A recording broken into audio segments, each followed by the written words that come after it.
Alright, so great power, great responsibility. You know the words, you know the story. Peter Parker was just your typical geeky high school kid until one day a radioactive spider bit him and gave him superpowers, turning him from an ordinary boy to a Spider-Man. But this story isn't about Peter Parker.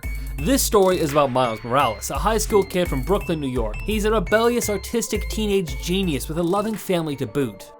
He's just starting out at a prestigious boarding school that he earned entry into for being a pretty big smarty pants. At this school though, he feels like he's an outcast or outside of his comfort zone. Fitting in though gets a lot harder as he's bitten by a radioactive spider and given superpowers. Together, he and a collection of other spider power related heroes must stop the villain Kingpin and his nefarious plot. At the heart of this is the story of a kid who doesn't feel like he belongs anywhere, trying to understand what it means to fit in, grow up, and understand his new obligations and responsibilities, having to grapple with the weight his powers have put on him, and the expectations of those around him. Spider-Man Into the Spider-Verse was one of the standout movies of 2018, and when it comes to animation, I would say it's one of the most important films of the decade. Now, there have been a lot of Spider-Man films since the turn of the century. From Tobey Maguire to Tom Holland, there has been a near exhausting amount of people trying to capture the essence of the web-slinging hero, which makes Spider-Verse that much more impressive because it's able to bring a fresh take to the most done-to-death story of this century. It achieves this in a few ways. First, through witty and hilarious dialogue with well-defined and motivated characters who play off and interact with each other with absolute ease. Bringing in Miles and not making about Peter again, with the film being a story of living up to the legacy of Peter Parker, not just in the story itself, but to familiar audiences as well. Lastly, they assemble an animation team that put together one of the most exciting and innovative animated features that I have ever seen. Now let's get to that. Let's talk about that animation some more. Because dear God, it is a technical marvel. It represents an evolution in the animation medium, combining 2D and 3D animation in ways that, while themselves aren't particularly new, are utilized together in an extent that hasn't really been seen before,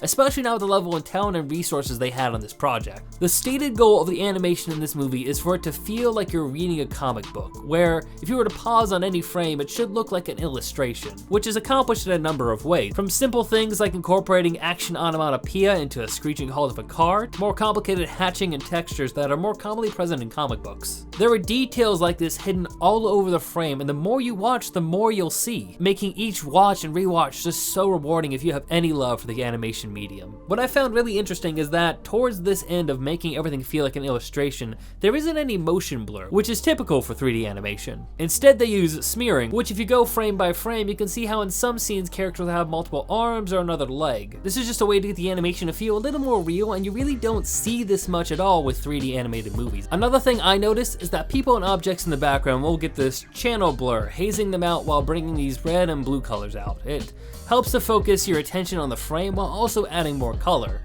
This effect is also a reference to comics, specifically in how halftone dots, these texture dots you see here, would bleed into older comic books, and it creates this haze as an error, but it has a nice aesthetic quality to it. Now, the colors are already bright and vibrant, with a wide variety of palettes being used here, with each Spider-Person's suit and design and color informing you about the character before they ever even speak a line. Then there is the character design, which ranges from realistic to downright ridiculous, with a few new spins on some classic villains like turning the Green Goblin into this massive hulking creature. There's Kingpin, who looks like a giant black square with a head, or Peter B. Parker's schlubby design, which I just cannot get over. So much of his character is informed by just how he dresses. Or Gwen Stacy, from her ballerina-like shoes to her hoodie look that makes her feel a bit more closed off. You learn a lot by just observing her color, design, and outfit. It's effective and truly brilliant design work. Is it cheap to say the movement was impressive? Because if I'm saying the animation is exciting, then isn't the movement a given? Well, I mean, yeah, it is, but in this case, it's more about how they animate the movement. An example of this is how they show off inexperience of Miles compared to the other Spider people by animating him on twos. Now, most things in this movie is animated on twos, meaning that these only being animated every other frame. So the animation starts in a frame, holds for another frame, then goes to the next piece of the animation. So since it's being used on 2 frames, it's called being animated on twos. It looks a little choppier, chunkier, has this different kind of crunchy design to it than, say, animating on ones, meaning each and every frame is a continuation of the action, making it look more smooth and refined. Now, most 3D animated movies are animated on ones. It's something typical.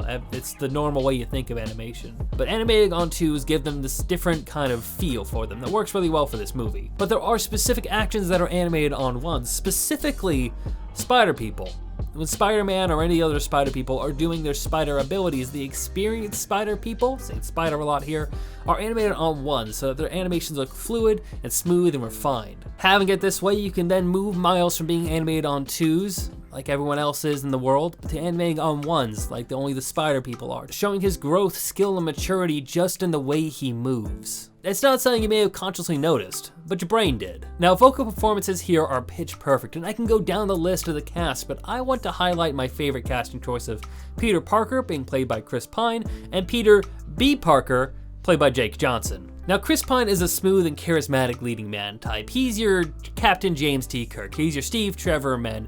Those guys who take command and let everyone know that they're gonna be in charge, everything's gonna be all right, they have a plan, just listen to them, follow the plan. Then you have Jake Johnson, who is very much not that guy. He plays the comic relief, the guy who's just kinda hanging on and making it up as he goes. The difference between their voices and their acting is so incredibly recognizable just from the jump, that they pull this off perfectly, of having this jump from the skilled, mature, and refined in his prime Spider-Man, Chris Pine, to the more schlubby, working way through it Peter B. Parker with Jake Johnson.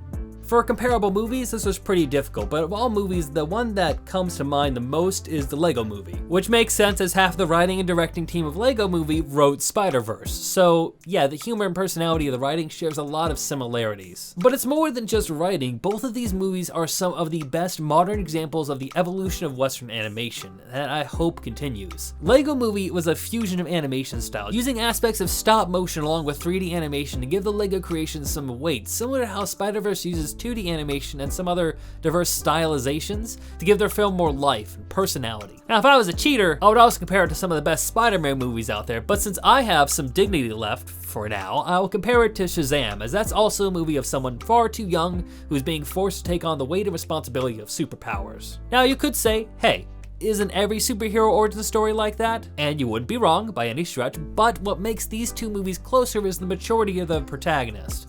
Billy Batson and Miles Morales are not composed, responsible adults. They are still trying to figure themselves out. They're insecure, they're awkward, they're weird kids who are just going through their teenage years. They're not all there. Toss those powers on top and you're gonna have some mean growing pains. If you're a fan of Spider-Man over the years, there will be references and nods hidden all over, paying homage to previous movies, TV shows, and of course the comics. It's a magnificent send-up to the Spider-Man we know and love, while also building and introducing new characters that have never really been seen by the masses. It's one of the greatest Western animated movies of the decade, while also being my favorite Spider-Man movie just ever. It's just that good. If you love animation and you have any affection for web slinging at all, then give this movie a shot, because Spider-Man Into the Spider-Verse is without a goddamn doubt a movie you should watch.